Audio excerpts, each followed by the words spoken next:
upon a time, Holyoke had two different railroad companies come to Holyoke.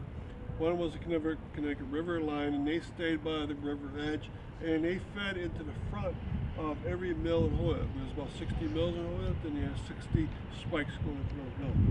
But in 1868, Holyoke decided to get into the railroad game itself, and it had a railroad called the Holyoke to Westfield Railroad, a public railroad owned fully by Holyoke.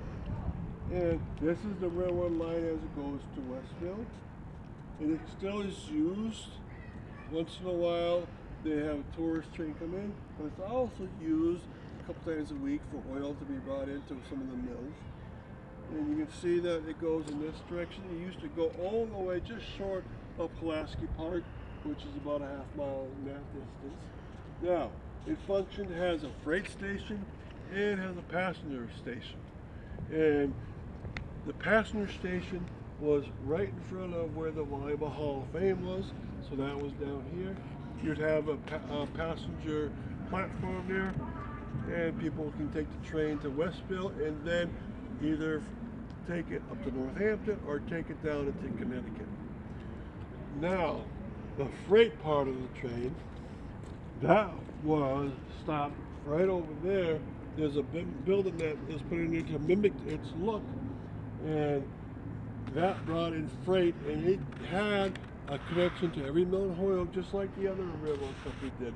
But it used the back portions of the railroad, the mills, so it didn't interfere with the Connecticut River line. And so they're competitors, and they kept the freight rate very low in Holyoke.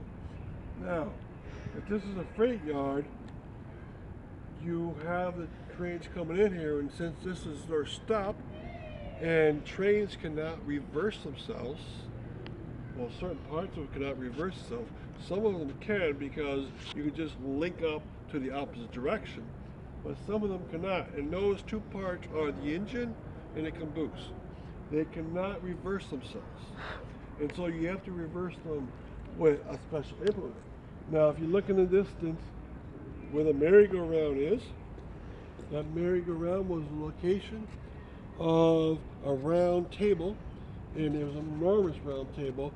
Below it would be a huge engine, and what you can do is put the engine or the caboose onto that thing using the tracks, spin it 180 degrees, and then let it come off the engine or the caboose, and it would have reversed its direction and now can go further onwards.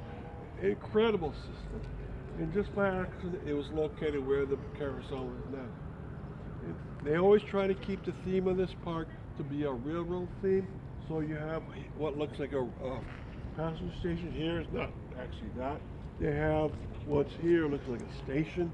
Of course, not actually that, but they make it look that way because it used to be a railroad station. And up above those, up these steps, is the visitor center for Holyoke Heritage State Park itself. The canal is in this direction opposite me, and that's the first level canal. And then there's two museums to the side here. The first one is the Children's Museum, and then there's one hooked up on the end piece that's called the Volleyball Hall of Fame. So thank you for coming on this stuff.